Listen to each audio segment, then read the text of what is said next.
This video is for the self-employed out there. You may be a freelancer, you may run a business who employs others.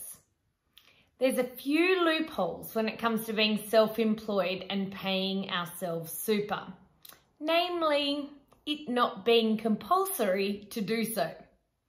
While this might suit a few, it's led to the self-employed among us having lower super balances than our friends with jobs. But there's actions we can take to catch up. As always, I can't provide advice specific to your personal circumstances. So the information we share is educational and generic in nature. And we always recommend seeking professional financial advice tailored to your personal circumstances. So let's first understand the current reality and then we'll focus on the solutions. So according to ASFA, which is Australia's superannuation industry body, around 20% of the self-employed have no superannuation, compared with only 8% of employees. Many self-employed who have some superannuation have actually accumulated these balances when they were employed or an employee at some point in their working career. So only 30% of the self-employed aged between 60 and 64 have more than $100,000 in super, compared with almost 60% of those who are employed. Half ain't good. And then we throw in gender. For both men and women, the self-employed have lower balances than employees across in the entire age distribution. The average superannuation account balance for self-employed males aged between 60 and 64 is around $143,000, compared with around $283,000 for male wage earners. So for women, this disparity is even starker. So the average balance for self-employed women aged between 60 and 64 is around $83,000, compared with $175,000 for salary earners.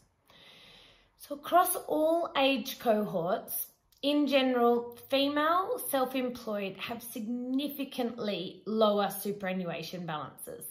And in the run-up to retirement, the average balance for self-employed women is around half that of female employees or the male self-employed.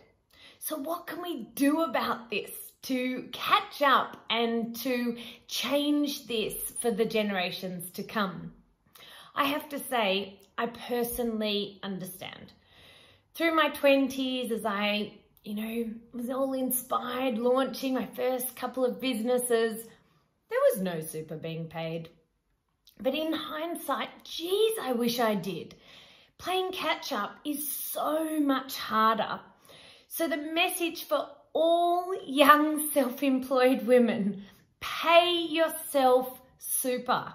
Even if you're starting out and are literally juggling to even buy your next lot of stock or pay yourself enough to, keep food on the table. And I really, really wish that in my 20s I had set up just a regular super contribution, even if it was a small amount each month.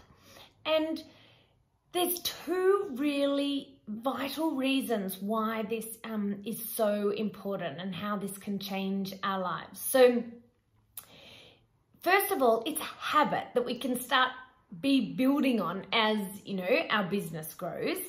And importantly, it does something for our mindset.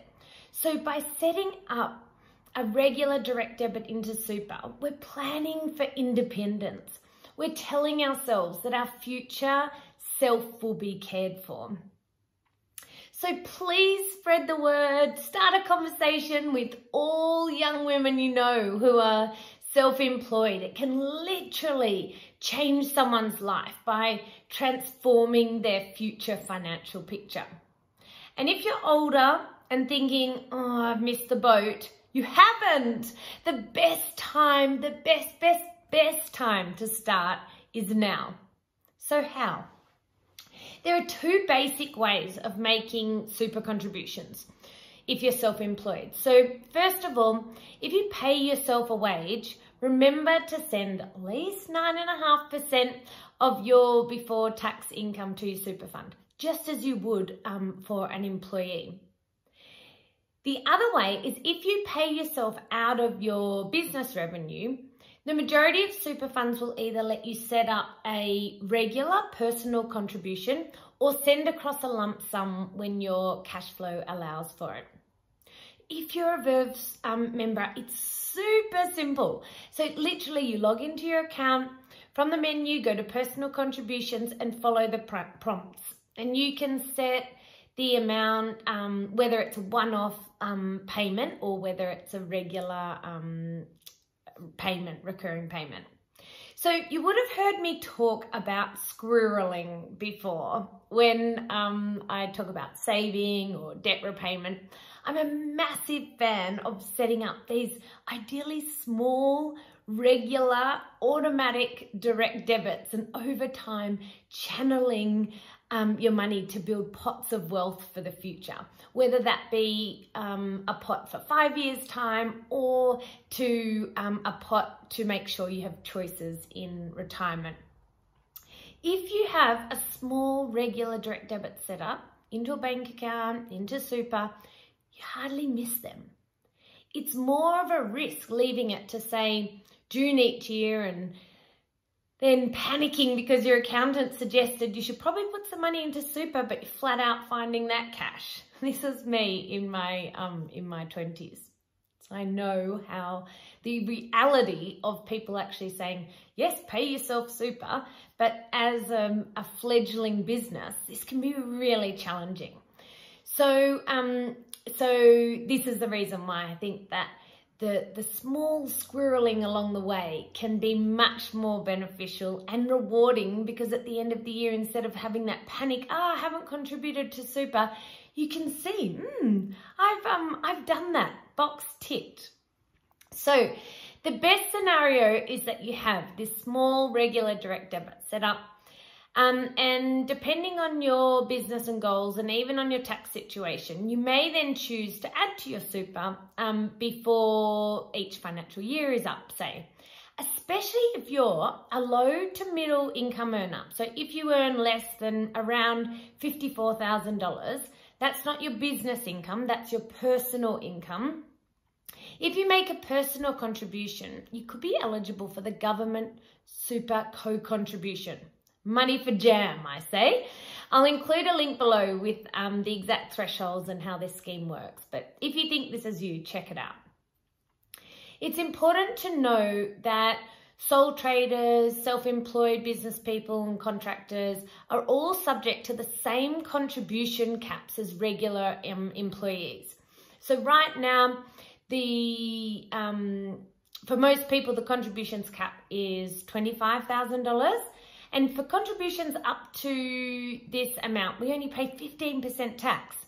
But make sure you're aware of where you're at, as you'll have to pay a higher tax rate if you exceed your cap. So I'll also include some links to more info on caps and contributions.